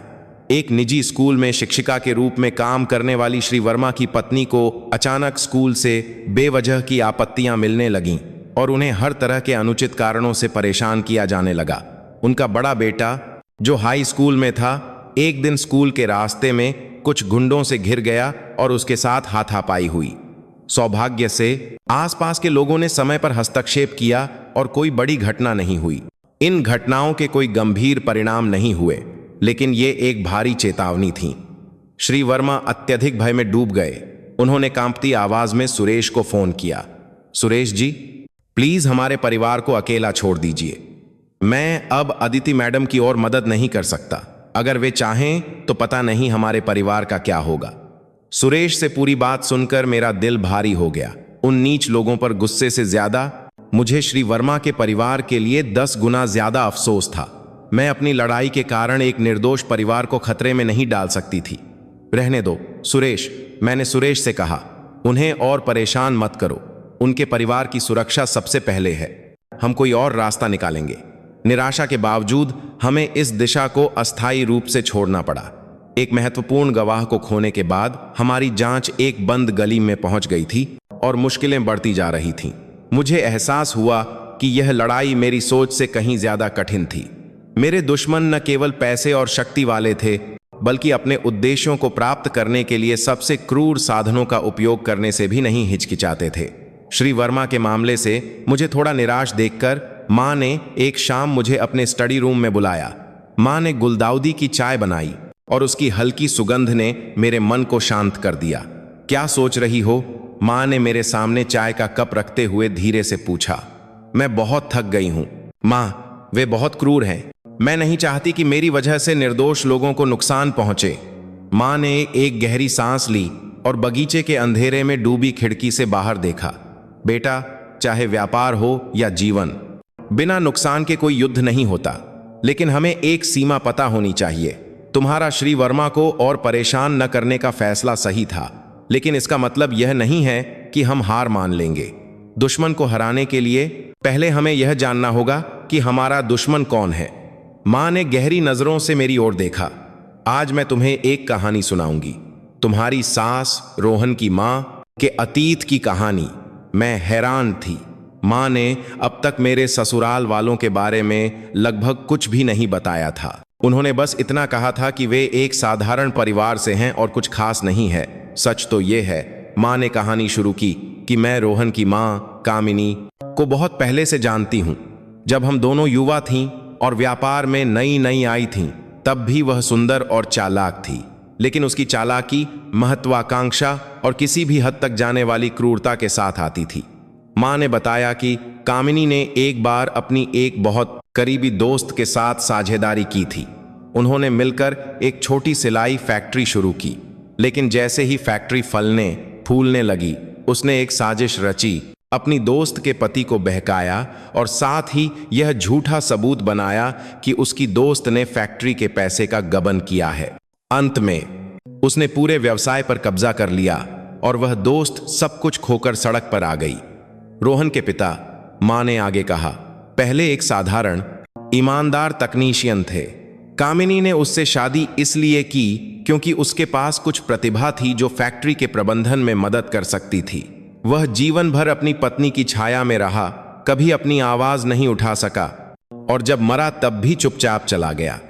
रोहन ऐसे माहौल में पला बढ़ा, अपनी मां के अत्यधिक संरक्षण में उसके दिमाग में केवल पैसे और शक्ति के विचार भरे गए। वह लड़का अपनी मां की हूबहू नकल है, थोड़ी प्रतिभा है, लेकिन स्वभाव से कमजोर, लालची और आसानी से हेरफेर होने वाला है। मां की कहानी सुनकर मैं धीरे धीरे सब कुछ समझने लगी। मुझे समझ में आया कि मेरी सास इतनी क्रूर और हिसाब किताब वाली क्यों हो सकती थी। लालच और विश्वासघात उसके खून में गहराई से समाये हुए थे। और जिस पति से मैंने कभी प्यार किया था, रोहन, वह वास्तव में अपनी मां के सांचे में ढला एक उत्पाद था। तो प्रिया का क्या? मैंने पूछा। मां ने एक घूंट चाय पी। वह लड़की मेरी नजर में कामिनी के हाथ की एक कठपुतली है। वह जानती थी कि रोहन औरतों का शौकीन है, इसलिए उसने जानबूझकर उस लड़की को उसके करीब भेजा। जवान, आज्ञाकारी और ऊपर से वंश को आगे बढ़ाने के लिए एक पोता भी दे सकती है। इससे बेहतर उपकरण और क्या हो सकता है। उसने प्रिया का इस्तेमाल रोहन को बांधने के लिए किया और गर्भावस्था को हथियार बनाकर तुम्हें अपमानित किया। और बाद में जब उसका उद्देश्य पूरा हो जाएगा तो उस लड़की का भविष्य भी अनिश्चित होगा। मां के विश्लेषण ने मेरे दिमाग को झकझोर दिया। मैं रोहन और प्रिया पर इतना ध्यान केंद्रित कर रही थी कि मैं यह भूल गई थी कि इन सब के पीछे असली मास्टरमाइंड मेरी सास थी। वही सभी साजिशों का दिमाग थी। यह महसूस करते हुए मुझे पता था कि मुझे अपनी रणनीति बदलनी होगी। मेरा लक्ष्य केवल रोहन नहीं, बल्कि वह चालाक महिला होनी चाहिए थी। यह लड़ाई वास्तव में मेरे और उसके बीच की थी। हमारे द्वारा श्री वर्मा को कुछ समय के लिए अकेला छोड़ने का फैसला करने के कुछ दिनों बाद एक अप्रत्याशित घटना घटी। एक दोपहर एक कुरियर बॉय मां के घर पर एक छोटा सा डिब्बा दे गया। भेजने वाले का कोई नाम नहीं था, केवल पता लिखा था। डिब्बे के अंदर कोई उपहार नहीं, बल्कि केवल एक काले रंग की USB ड्राइव थी जिस पर कोई ब्रांड या निशान नहीं था। मैंने और मां ने संदेह भरी नजरों से दूसरे को देखा। मैंने सावधानी से USB को अपने लैपटॉप में लगाया। स्क्रीन पर तारीख के अनुसार नाम दिए गए कुछ ऑडियो फाइलें दिखाई दी। मैंने थोड़ी हिचकिचाहट के बाद सबसे हाल की फाइल पर क्लिक किया। एक जानी पहचानी आवाज सुनाई दी। यह रोहन की मां की आवाज थी। बस वैसा ही करो जैसा मैंने कहा है। अनुबंध पर हस्ताक्षर करो, पैसे ट्रांसफर करो और बाकी सब मैं संभाल लूंगी। वह अदिति, उसे कुछ नहीं पता। और रोहन, वह मेरी बात कभी नहीं टालेगा। इसके बाद एक वकील जैसे लगने वाले व्यक्ति की आवाज आई। मैडम, क्या इस तरह करना बहुत जोखिम भरा नहीं होगा? अगर यह पकड़ा गया तो धोखाधड़ी, गबन और कर चोरी के आरोप लग सकते हैं। जोखिम की अपनी कीमत होती है।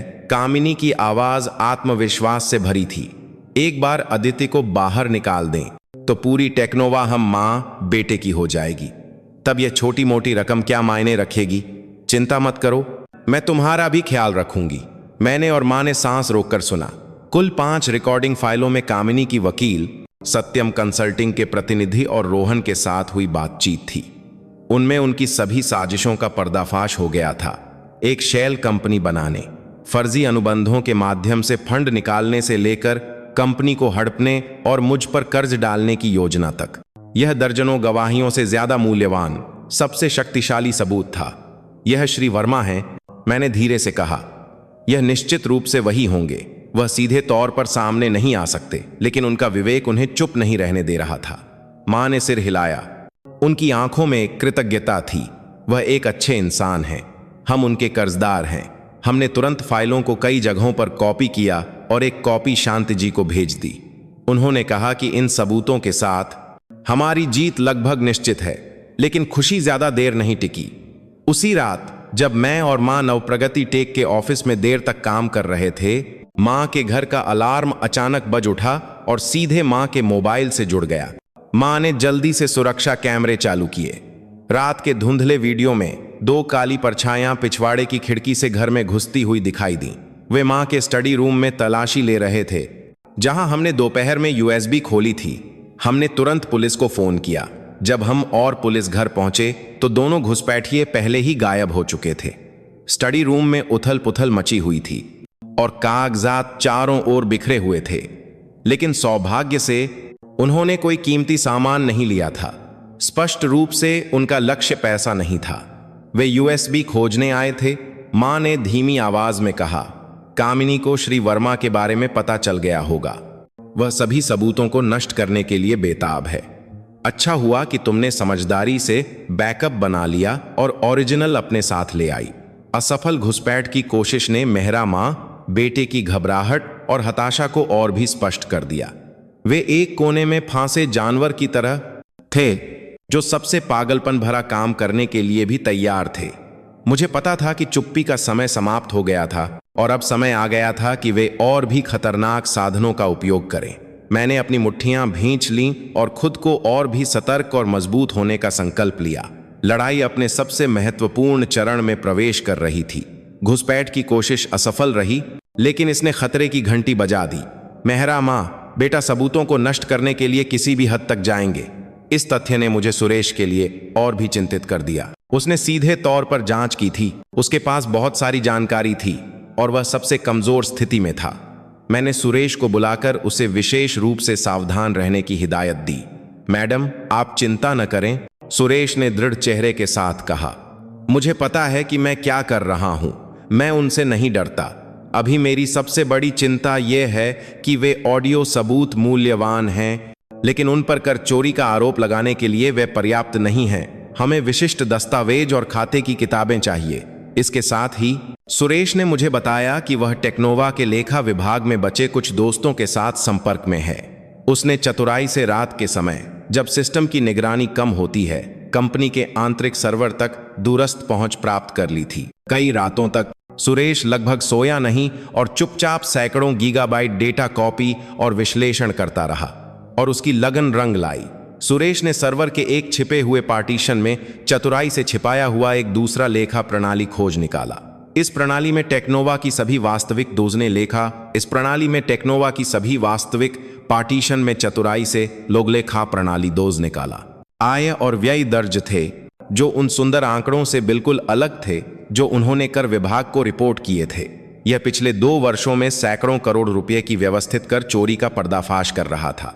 यह निर्णायक सबूत था, एक घातकवार जो मेहरा माँ बेटे को कानून के कटघरे में खड़ा कर सकता था। लेकिन ठीक उसी क्षण जब सुरेश ने सबसे महत्वपूर्ण सबूत ढूंढ निकाला, दुश्मनों को भी भनक लग गई। एक शाम जब सुरेश ऑफिस से घर लौट रहा था, 2 बिना नंबर प्लेट वाली मोटरसाइकिलों ने अचानक उसकी कार को सड़क के किनारे धकेल दिया। 4 डरावने दिखने वाले लोग उतरे और बिना कुछ कहे सुरेश को कार से बाहर खींचकर बेरहमी से पीटा। उन्होंने कुछ भी नहीं चुराया, बस उसका लैपटॉप तोड़ दिया और एक धमकी भरा संदेश छोड़ा। यह सिर्फ एक चेतावनी है, अगर तुमने उन मामलों में नाक घुसाना जारी रखा जो तुम्हारे नहीं हैं, तो तुम्हारा पूरा परिवार सुरक्षित नहीं रहेगा। सुरेश को कुछ पसलियों में फ्रैक्चर और पूरे शरीर में चोटों के साथ एक राहगीर द्वारा अस्पताल ले जाया गया। जब मैं और मां भागे भागे पहुंचे और उसकी दयनीय हालत देखी तो मेरा दिल कट गया। सुरेश की पत्नी उसके पास फूट फूट कर रो रही थी। मैडम, उसने सिसकते हुए कहा, प्लीज, क्या अब हम यह सब बंद नहीं कर सकते? वे लोग बहुत दुष्ट हैं। हम सिर्फ वेतनभोगी लोग हैं। हम उन्हें कैसे हरा सकते हैं? मैं बस चाहती हूं कि मेरे पति सुरक्षित रहें।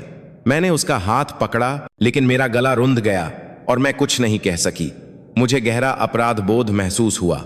सुरेश की वफादारी ने उसे और उसके परिवार को बहुत बड़ी कीमत चुकाई थी। मुझे माफ कर दो, मैं बमुश्किल 2 शब्द कह सकी। सुरेश ने शदीद दर्द के बावजूद उठने की कोशिश की। ऐसा मत कहिए मैडम, यह मैंने अपनी मर्जी से किया है, मुझे कोई पछतावा नहीं है। उसने अपनी पत्नी की ओर मुड़कर धीमी आवाज में कहा, प्रिया, मुझे खेद है कि मैंने तुम्हें और बच्चों को चिंता में डाला, लेकिन मैं डर के मारे बुराई को जीतते हुए नहीं देख सकता। मैं यह सिर्फ मैडम के लिए नहीं, बल्कि न्याय के लिए कर रहा हूं। फिर उसने अभी भी जलती हुई आंखों से मेरी ओर देखा। मैडम, वे कुछ भी नहीं ले जा सके। सबसे महत्वपूर्ण डेटा मैंने कहीं और सुरक्षित रखा है। हार मत मानिए, हम लगभग जीत चुके हैं। अगले दिन मैंने सुरेश के लिए व्यवस्था की ताकि वह कुछ समय के लिए अपनी पत्नी और बच्चों को लेकर एक दूर के गांव में अपने ससुराल जा सके। उसके छोटे से परिवार को बिखरते देख मेहरा मां बेटे के कृत्यों के प्रति मेरा गुस्सा और भी बढ़ गया। सुरेश का बलिदान व्यर्थ नहीं जाना चाहिए था। इसके लाइंग टेम बेट मेहरा मां बेटे के कृत्यों के प्रति मेरा गुस्सा। मैंने खुद से वादा किया कि मैं उन दुष्टों को उनके किए की कड़ी सजा दिलवाऊंगी। सुरेश की वफादारी अनमोल थी और मैं उस विश्वास को कभी नहीं तोड़ूंगी। सुरेश की घटना के लगभग 1 महीने बाद जब उसका स्वास्थ्य धीरे धीरे ठीक हो गया और सबसे महत्वपूर्ण सबूत शांति जी के हाथ में आ गए, तो मैंने फैसला किया कि अब सार्वजनिक रूप से हमला करने का समय आ गया है। मुझे जनमत और व्यापार जगत से इतना बड़ा दबाव बनाने की जरूरत थी कि मेहरा माँ, बेटा और कुछ न कर सकें। अवसर तब आया जब मुझे एक बड़े आर्थिक मंच में भाग लेने का निमंत्रण मिला, जहां देश के सैकड़ों उद्यमी और शीर्ष निवेशक इकट्ठा होने वाले थे। मुझे यकीन था कि रोहन भी निश्चित रूप से इसमें शामिल होगा। शुरुआती हंगामे के बाद टेक्नोवा अपनी छवि सुधारने के लिए कई कार्यक्रमों को प्रायोजित कर रहा था और प्रचार बढ़ा रहा था। इस मंच पर रोहन को डिजिटल युग में नवाचार विषय पर मुख्य वक्ताओं में से एक के रूप में आमंत्रित किया गया था। यह उसके पाखंडी मुखौटे को उतारने का एक सुनहरा अवसर था। मैं एक पूरी तरह से नए रूप में मंच पर दिखाई दी। अब मैं विश्वासघात से आहत एक महिला नहीं, बल्कि नवप्रगति टेक की एक आत्मविश्वासी महिला उद्यमी थी। मैंने एक स्टाइलिश सफेद सूट पहना था और मेरे बाल गोसिंगदनी छोटे कटे हुए थे। मेरे आगमन ने तुरंत सभी का ध्यान खींचा। वे मेरे और रोहन के बीच के असहज रिश्ते के बारे में फुसफुसा रहे थे और जिज्ञासा दिखा रहे थे। रोहन मुझे देखकर एक पल के लिए चौंक गया, लेकिन फिर उसने जल्दी से अपना झूठा आत्मविश्वास वापस पा लिया। उसने मेरे पास आकर एक सामाजिक अभिवादन करने की कोशिश में हाथ भी बढ़ाया। बहुत समय बाद मिले। अदिति जी, मुझे नहीं पता था कि आपको ऐसे मंचों में दिलचस्पी होगी। व्यापार की दुनिया छोटी है। रोहन जी, मैंने उसकी सामाजिक मुस्कान का जवाब देते हुए कहा, लेकिन हाथ नहीं मिलाया। आपकी सफल प्रस्तुति के लिए शुभकामनाएं। रोहन की प्रस्तुति काफी सुचारू रूप से चली। उसने टेक्नोवा की उपलब्धियों और महत्वाकांक्षी भविष्य की योजनाओं के बारे में धारा प्रवाह बात की। कंपनी की एक गुलाबी तस्वीर पेश करने की कोशिश की। उसे काफी तालियां मिली, लेकिन असली नाटक अभी शुरू नहीं हुआ था। प्रश्न उत्तर सत्र में कुछ पत्रकारों के सामान्य सवालों के बाद मैंने शांति से हाथ उठाकर सवाल पूछने का अवसर मांगा। हॉल की सभी नजरें तुरंत मुझ पर टिक गईं। मॉडरेटर थोड़ी देर के लिए झिझका, लेकिन फिर उसने मुझे बोलने का मौका दिया। मैं गलियारे के बीच में चली गई, माइक्रोफोन लिया और सीधे मंच की ओर देखा, जहां रोहन एक नकली मुस्कान के साथ खड़ा था। नमस्कार रोहन मेहरा जी, मैंने एक स्पष्ट और जोरदार आवाज में शुरू किया। मैं नवप्रगति टेक की सीईओ अदिति शर्मा हूं। सबसे पहले आपकी प्रभावशाली प्रस्तुति के लिए बधाई। मेरा एक सवाल कॉरपोरेट प्रशासन में पारदर्शिता के बारे में है। मुझे लगता है कि यहाँ मौजूद सभी निवेशक भी इस विषय में बहुत रुचि रखते होंगे। मैंने सभी का ध्यान चरम पर पहुंचाने के लिए एक पल के लिए अपनी बात रोकी। हाल ही में टेक्नोवा द्वारा जारी की गई वित्तीय रिपोर्ट के अनुसार कंपनी की लाभ वृद्धि दर बहुत अच्छी है। हालांकि परामर्श और विपणन गतिविधियों पर खर्च तेजी से बढ़ा है, जो कुल राजस्व के मुकाबले एक असामान्य अनुपात है। मेरे अनुभव के अनुसार यह कुछ अजीब है। क्या आप यहां मौजूद निवेशकों और भागीदारों को इस लागत संरचना और इन निवेशों की वास्तविक प्रभावशीलता के बारे में और अधिक स्पष्ट रूप से समझा सकते हैं? मेरा सवाल कोई सीधा आरोप नहीं था, लेकिन इसने टेक्नोवा की दुखती रग पर सटीक निशाना साधा था। इसने उनके द्वारा प्रकाशित आंकड़ों की प्रामाणिकता पर एक बड़ा संदेह पैदा कर दिया था। हॉल में सन्नाटा छा गया। सभी मेरे सवाल के पीछे छिपे अर्थ को समझ गए। मंच पर रोहन का चेहरा सफेद पड़ गया। वह इस स्थिति के लिए बिल्कुल भी तैयार नहीं था। वह हकलाया और दीर्घकालिक निवेश रणनीतियों और ब्रांड निर्माण के बारे में कुछ सामान्य जवाब देने की कोशिश की, लेकिन वह कोई ठोस स्पष्टीकरण नहीं दे सका। उसकी घबराहट ही सबसे स्पष्ट जवाब थी। मुझे और कुछ कहने की जरूरत नहीं थी। मैंने उसे धन्यवाद दिया और शांति से अपनी सीट पर लौट आई, लेकिन मेरे सवाल ने जो असर छोड़ा वह बहुत बड़ा था। हॉल के हर कोने से फुसफुसाहटें उठने लगीं। निवेशक संदेह भरी नजरों से एक दूसरे को देख रहे थे। पत्रकार पागलों की तरह कुछ लिखने लगे। केवल एक सवाल से मैंने रोहन और उसकी मां द्वारा मेहनत से बनाई गई छवि को पूरी तरह से ध्वस्त कर दिया था। टेक्नोवा की विश्वसनीयता पर पूरे व्यापार जगत के सामने एक ऐसा घाव लग गया था जिसे भरना नामुमकिन था। आर्थिक मंच पर मेरे खुलासे ने टेक्नोवा को एक जोरदार झटका दिया। निवेशकों ने सवाल उठाने शुरू कर दिए। मीडिया लगातार अटकलों भरी खबरें छापने लगा और कंपनी के शेयर गिरने लगे। इस पास परासारा के बीच रोहन की मां कामिनी मेहरा को पता था कि वह अब बैठकर मौत का इंतजार नहीं कर सकती। वह समझ गई थी कि अब जब सभी सबूत और जनमत मेरे पक्ष में हैं, तो सीधे मुकाबला करना नुकसानदेह होगा। उसने अपना आखिरी दांव खेलने का फैसला किया, एक शातिर मनोवैज्ञानिक हमला, जिसका निशाना वह व्यक्ति था जिसे वह मेरी कमजोरी मानती थी, मेरी माँ मीना सिंह। कामिनी ने मेरी माँ को सीधे फोन किया और एक आश्चर्यजनक रूप से मीठी आवाज में यह कहते हुए कि बड़ों को आपस में बात करनी चाहिए, एक पुराने चाय घर में अकेले मिलने का प्रस्ताव रखा। माँ ने मुझसे और शांति जी से सलाह करने के बाद प्रस्ताव स्वीकार कर लिया। माँ जानती थीं कि यह एक जाल है, लेकिन साथ ही यह उस चालाक बूढ़ी लोमड़ी को अपनी पूंछ खुद दिखाने का एक मौका भी था। चाय घर एक गहरी गली में स्थित था, एक शांत जगह जहां केवल पानी के बहने की आवाज और अगरबत्ती की हल्की सुगंध थी। माँ गहरे बैंगनी रंग के मखमली सलवार कमीज में पहुंची, जिससे एक गहरी गरिमा और शांति झलक रही थी। कामिनी पहले से ही बैठी इंतजार कर रही थी। उसने मेकअप तो ध्यान से किया था, लेकिन वह अपनी थकान और गुस्से को छिपा नहीं पा रही थी। मीना जी, आप आ गईं, कामिनी ने एक नकली मुस्कान के साथ कहा। पता नहीं कितने समय बाद हम बहनें इस तरह अकेले बैठी हैं। माँ ने भी धीरे से मुस्कुराते हुए सामने की सीट पर बैठ गईं। कामिनी जी, नमस्कार। आज ऐसा क्या जरूरी काम आ पड़ा कि आपने खुद मुझे यहां बुलाया? कामिनी ने चाय डालते हुए गोलमोल बातें शुरू की। बच्चों की वजह से ही जवान लोग हैं, जोश में आकर कभी कभी ऐसा कुछ कर जाते हैं जो नहीं करना चाहिए। मुझे लगता है कि अदिति आजकल कुछ ज्यादा ही कर रही है। चाहे कुछ भी हो, वे कभी पति पत्नी थे।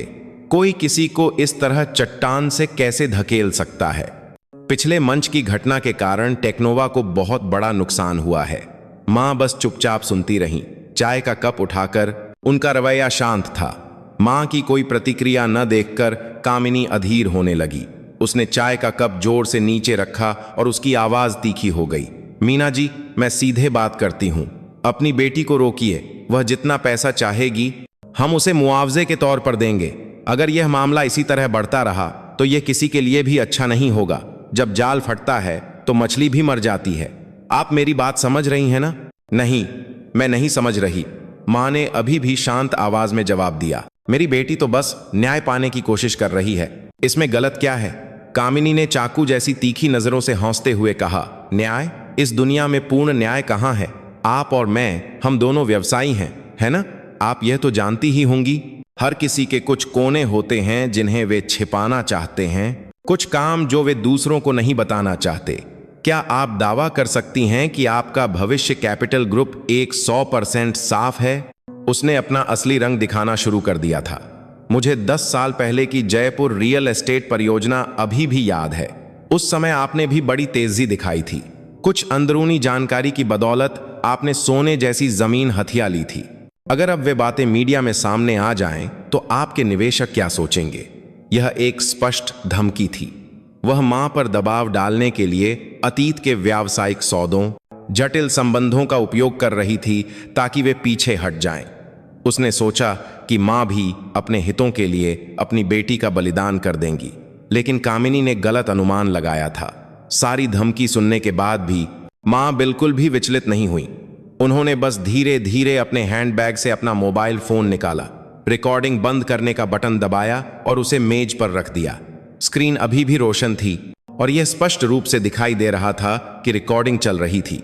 धन्यवाद कामिनी जी, मां की आवाज शांत थी, लेकिन उसमें एक वजन था। हमारी पूरी बातचीत, विशेष रूप से आपकी अभी की धमकी, सब कुछ रिकॉर्ड हो गया है। यह रिकॉर्डिंग अन्य सबूतों के साथ जांच एजेंसियों को मामले को और अधिक व्यापक रूप से समझने में मदद करेगी। कामिनी का चेहरा लाल और नीला हो गया। वह हकलाने लगी। तुम्हारी हिम्मत कैसे हुई? मैं क्या नहीं कर सकती? मां ने उसकी बात काट दी। आपने जिन व्यावसायिक मामलों का उल्लेख किया, मैंने उन सभी को कानूनी रूप से निपटाया है। मेरे पास छिपाने के लिए कुछ नहीं है। अगर आप जांच करना चाहती हैं तो जरूर कीजिए, लेकिन आज आपका दूसरों को धमकाने और डराने का कार्य बहुत स्पष्ट रूप से दर्ज हो गया है। मुझे लगता है कि अब चिंता करने वाला व्यक्ति आप हैं। अपनी बात खत्म करके मां खड़ी हुई और अपने कपड़े ठीक किए। आज की चाय स्वादिष्ट थी। आपके निमंत्रण के लिए धन्यवाद। मैं अब चलती हूँ। मां शान से चली गईं और चाय घर में केवल कामिनी बची रह गई, जो सदमे में जम गई थी। वह हाथ पैर कांप रही थी और उसका चेहरा भावशून्य था। उसका आखिरी मनोवैज्ञानिक हमला न केवल विफल हो गया था, बल्कि वह खुद को फंसाने वाला एक जीवंत सबूत बन गया था। बूढ़ी लोमड़ी अपने ही खोदे हुए जाल में फंस गई थी। कामिनी अत्यधिक घबराहट की स्थिति में घर लौटी। मां के साथ मुलाकात ने उसके आखिरी आत्मविश्वास और शांति को भी पूरी तरह से नष्ट कर दिया था। उसने मेज पर रखे चाय के सेट को तोड़ दिया और पागलों की तरह चीखने लगी, जिससे पूरा घर गूंज उठा। रोहन अपनी मां की ऐसी हालत देखकर डर गया और दौड़कर पूछा, मां क्या हुआ? खत्म हो गया, सब कुछ खत्म हो गया, कामिनी ने बिखरे बालों के साथ चिल्लाया। उस औरत ने सब कुछ रिकॉर्ड कर लिया। उसने मेरे लिए जाल बिछाया था। हम अब खत्म हो गए बेटा। उसने रोहन को पूरी कहानी सुनाई। पूरी बात सुनने के बाद रोहन भी पीले चेहरे के साथ वहीं जम गया। वह अपनी स्थिति को अच्छी तरह समझता था। श्री वर्मा की ऑडियो फाइलें, सुरेश द्वारा खोजे गए दोहरे खाते और अब मां द्वारा मीना जी को धमकाने की रिकॉर्डिंग, ये सभी सबूत मिलकर उन्हें जेल भेजने के लिए काफी थे। अब हम क्या करें मां? क्या मैं जाकर अदिति जी से माफी मांग लूं? रोहन ने कांपती आवाज में कहा। उसकी जन्मजात कमजोरी फिर से सामने आ गई। माफी? कामिनी ने अपने बेटे पर चिल्लाया। क्या अब माफी मांगने से कुछ होगा? क्या तुम्हें लगता है कि अदिति और उसकी मां हमें इतनी आसानी से छोड़ देंगे? मूर्ख कहीं के। अब सिर्फ एक ही रास्ता है। कौन सा रास्ता? भागने का, कामिनी ने दांत पीसते हुए कहा। पुलिस के आने से पहले हमें यहां से निकलना होगा। हम अपने सारे शेयर बेच देंगे, सारा पैसा निकालकर विदेश चले जाएंगे। जब तक हमारे पास पैसा है हम कहीं भी रह सकते हैं। निराशा में संपत्ति निकालकर भागने की एक जल्दबाजी में योजना बनाई गई।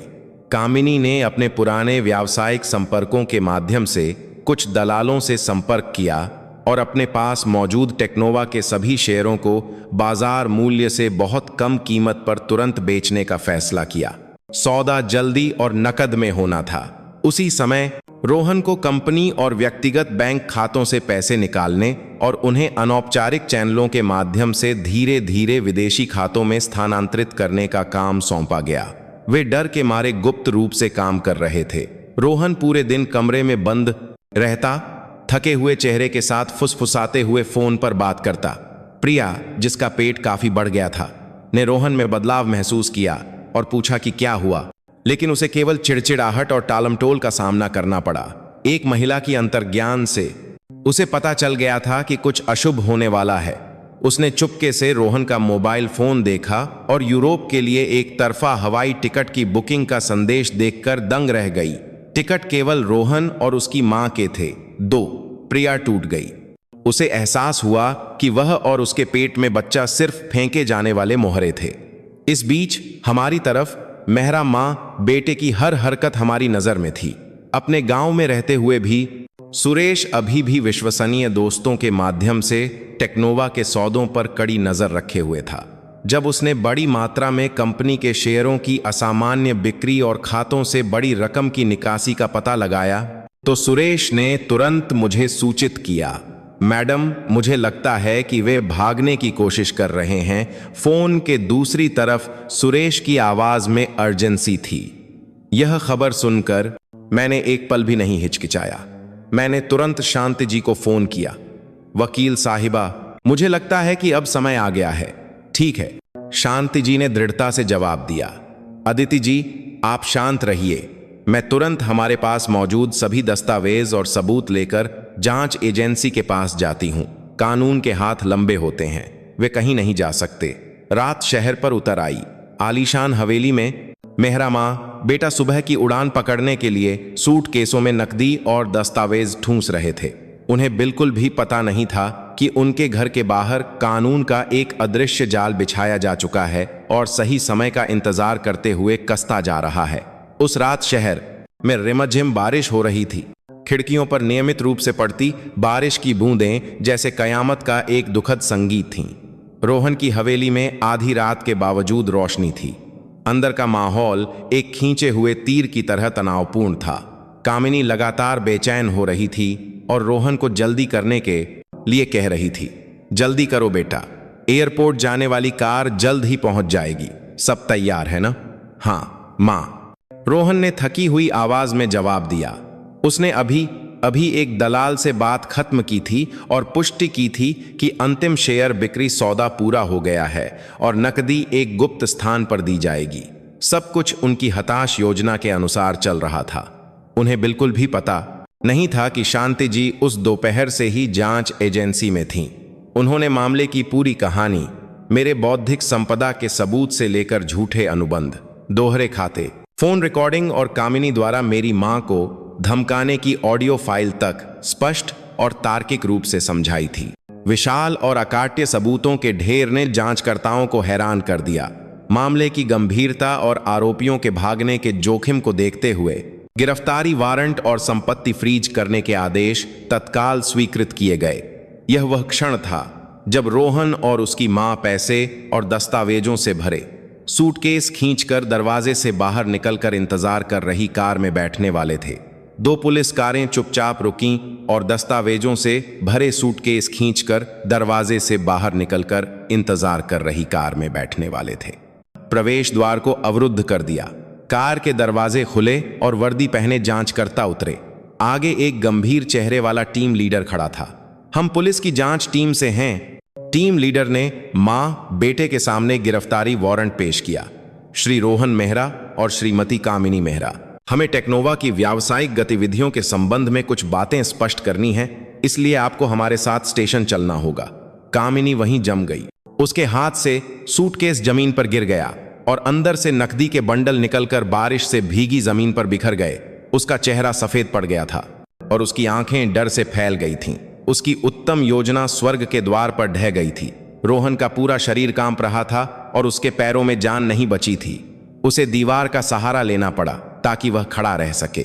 जरूर कोई गलती हुई है, कामिनी बमुश्किल हकला सकी। हम ईमानदार व्यवसायी हैं, हमने कुछ भी गलत नहीं किया है। टीम लीडर ने और कुछ कहे बिना अपने अधीनस्थों को इशारा किया। रोहन और उसकी मां को घबराहट और लाचारी में कार में ले जाया गया। उसी समय एक और टीम घर के अंदर गई और जब्ती और संपत्ति सील करने का वारंट तामील किया। पूरी हवेली, बैंक खाते, शेयर और रोहन और कामिनी के नाम पर मौजूद सभी संपत्ति फ्रीज कर दी गई। कानून का जाल बिना किसी दरार के कस गया था। दूसरी मंजिल की खिड़की पर खड़ी प्रिया ने सब कुछ देखा। उसने अपने पेट को कसकर पकड़ रखा था और लगातार आंसू बहा रही थी। रोहन और उसकी मां की भागने की योजना में उसके और बच्चे के लिए कोई जगह नहीं थी। उसे एक बेकार चीज की तरह फेंक दिया गया था। अब जिस आदमी से उसने कभी प्यार किया था और जिस महिला से वह डरती थी, उन्हें पुलिस द्वारा ले जाते देख प्रिया को केवल अंतहीन खालीपन और निराशा महसूस हुई। जब मुझे शांति जी से खबर मिली तो मैं मां के साथ लिविंग रूम में बैठी थी। मुझे न तो खुशी हुई और न ही संतोष। मेरे मन में एक अजीब सी शांति थी। मेरी जिंदगी का एक तूफानी अध्याय आखिरकार समाप्त हो गया था। सारी नफरत और दुश्मनी जैसे आज रात की बारिश ने साफ कर दी थी। इसके बाद कानूनी प्रक्रियाओं का समय था। टेक्नोवा का मामला अपने पैमाने और जटिलता के कारण व्यापार जगत में एक बड़ी लहर बन गया। हमारे द्वारा प्रदान किए गए अकाट्य सबूतों के साथ जांच एजेंसी ने जल्दी से साजिश की पूरी कहानी का पर्दाफाश कर दिया। मुकदमा सार्वजनिक रूप से चला और इसे मीडिया का विशेष ध्यान मिला। मैं उपस्थित नहीं हुई। मैं उन चेहरों को फिर से नहीं देखना चाहती थी जिन्होंने मुझे इतना गहरा घाव दिया था। मैंने केवल शांति जी के फोन और मीडिया रिपोर्टों के माध्यम से खबर सुनी। अदालत में स्पष्ट सबूतों के सामने रोहन पूरी तरह से टूट गया। उसने अपनी मां की मदद करने, कंपनी के फंड का गबन करने, झूठे कर्ज बनाने और तलाक के बाद संपत्ति हड़पने की योजना सहित सभी आपराधिक कृत्यों को कबूल कर लिया। वह रोया और अपनी सभी गलतियों का दोष अपनी मां के उकसावे और दबाव पर डालते हुए नरमी की गुहार लगाई। एक समय के आत्मविश्वासी और गर्वित सीईओ का कोई निशान नहीं बचा था। केवल एक कमजोर और दयनीय कैदी बचा था। दूसरी ओर कामिनी अंतिम क्षण तक अड्डी रही।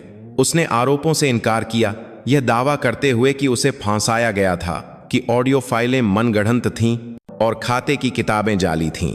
वह एक निर्दोष पीड़ित का नाटक करती रही जब तक कि अभियोजन पक्ष ने उस फोन रिकॉर्डिंग को सार्वजनिक नहीं कर दिया जिसमें उसने मेरी मां को धमकाया था। भव्य अदालत के बीच में अपनी ही अभिमानी और धमकी भरी आवाज गूंजते हुए सुनकर वह आखिरकार पूरी तरह से टूट गई और चुपचाप सिर झुका लिया। अंतिम फैसला धोखाधड़ी, गबन और कर चोरी के आरोपों में सुनाया गया। मुख्य अपराधी कामिनी मेहरा को 20 साल की जेल की सजा सुनाई गई। रोहन को उसके कबूलनामे और पश्चाताप को ध्यान में रखते हुए एक सह अपराधी के रूप में 15 साल की जेल की सजा सुनाई गई। अन्य संबंधित व्यक्तियों को भी उनकी उचित सजा मिली। टेक्नोवा, वह मानसिक संतान जिसे मैंने कभी पूरे दिल से पाला था, अब कलंकित हो चुकी थी और अंततः दिवालिया घोषित कर दी गई। न्याय हो चुका था, लेकिन मेरे मन में विजेता की खुशी नहीं थी। केवल एक खूबसूरत पहले प्यार के दुखद अंत का और भ्रम में बह गए जवानी के वर्षों का एक हल्का सा दुख बचा था। मुकदमे के खत्म होने के एक हफ्ते बाद मैंने वह काम करने का फैसला किया जो मेरे मन में लंबे समय से था। मैं उस शांत ग्रामीण गांव की ओर चल पड़ी जहां सुरेश का परिवार अस्थायी रूप से रह रहा था। मैं अपने उस वफादार सचिव को तहे दिल से धन्यवाद देना चाहती थी, जिसने मेरे लिए बहुत कुछ कुर्बान किया था। सुरेश का छोटा सा घर हरे भरे खेतों के बीच स्थित था। शहर की दम घोंटू हवा के विपरीत यहाँ की हवा साफ और शांतिपूर्ण थी। सुरेश, उसकी पत्नी और बच्चे गांव के किनारे तक मेरा गर्मजोशी से स्वागत करने आए। उनकी मुस्कान सरल और गर्मजोशी से भरी थी। सुरेश के घाव पूरी तरह से भर चुके थे और वह बहुत स्वस्थ और खुश दिख रहा था। मैंने कुछ छोटे उपहार और एक धन्यवाद राशि तैयार की थी, लेकिन सुरेश और उसकी पत्नी ने दृढ़ता से मना कर दिया। मैडम, प्लीज ऐसा मत कीजिए, सुरेश ने कहा। मैंने जो किया वह इसलिए किया क्योंकि मैं न्याय में और आप में विश्वास करता हूं। आपकी जीत यही मेरे लिए सबसे बड़ा उपहार है। अब प्लीज मुझे नवप्रगति टेक में वापस काम करने दीजिए। मुझे काम की बहुत याद आ रही है। हमने साथ में एक साधारण लेकिन गर्मजोशी भरा ग्रामीण भोजन किया।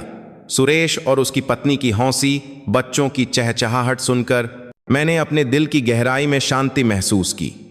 मुझे एहसास हुआ कि सभी तूफानों के बाद जो महत्वपूर्ण है वह पैसा या सफलता नहीं, बल्कि इंसानी रिश्ते, वफादारी और अच्छाई है। इस यात्रा ने मेरे मन में बची आखिरी कड़वाहट को भी धो दिया और मुझे जीवन के एक नए अध्याय का स्वागत करने के लिए तैयार कर दिया। 1 साल बीत गया उस तूफानी रात से, जब रोहन और उसकी मां पुलिस कार के सायरन में गायब हो गए थे और मैंने मां के घर की खिड़की पर बैठकर एक गहरी सांस ली थी, जैसे मेरे सीने से एक पत्थर हट गया हो। समय ने बहुत कुछ ठीक कर दिया था, लेकिन निशान नहीं मिटाए थे और मैंने उन्हीं निशानों से फिर से जन्म लेना सीखा था। मेरी जिंदगी दर्द पर नहीं रुकी, न ही विश्वासघात पर खत्म हुई। मैंने एक अलग रास्ता चुना। मैंने अपने 2 हाथों और दिमाग से अपना व्यवसाय फिर से खड़ा किया। नवप्रगति टेक, वह छोटी सी कंपनी जिसे मैंने, सुरेश ने और कुछ युवा इंजीनियरों ने एक तंग कमरे से शुरू किया था, अब तकनीकी उद्योग में एक चमकता हुआ नाम बन गई थी। शुरुआती दिनों में हम कप नूडल्स खाकर रातें गुजारते थे और कोडिंग में लगे रहते थे।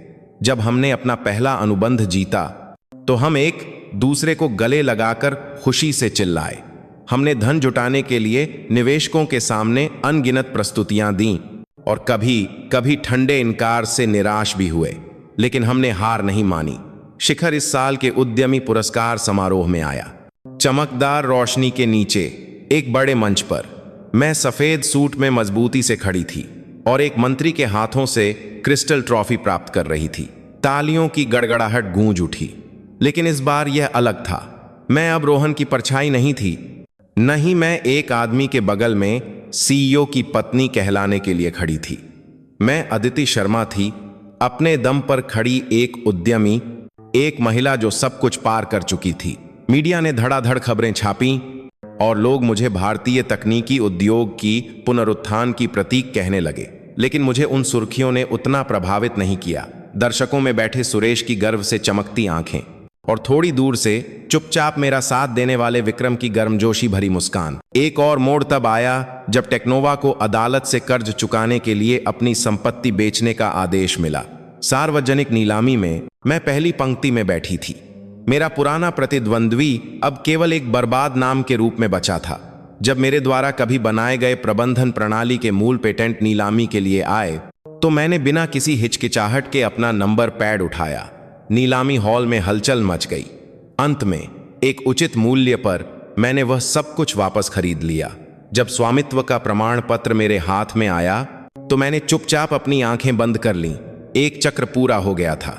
टेक्नोवा, जहां मुझे धोखा और अपमान मिला था, आधिकारिक तौर पर अतीत बन गया था और मेरी मानसिक रचना अब अपने निर्माता के हाथों में लौट आई थी। न तो संतोष था, न ही अहंकार, बस मन में एक शांति थी। एक पुराना दरवाजा बंद हो गया था और एक नया दरवाजा शानदार ढंग से खुल गया था।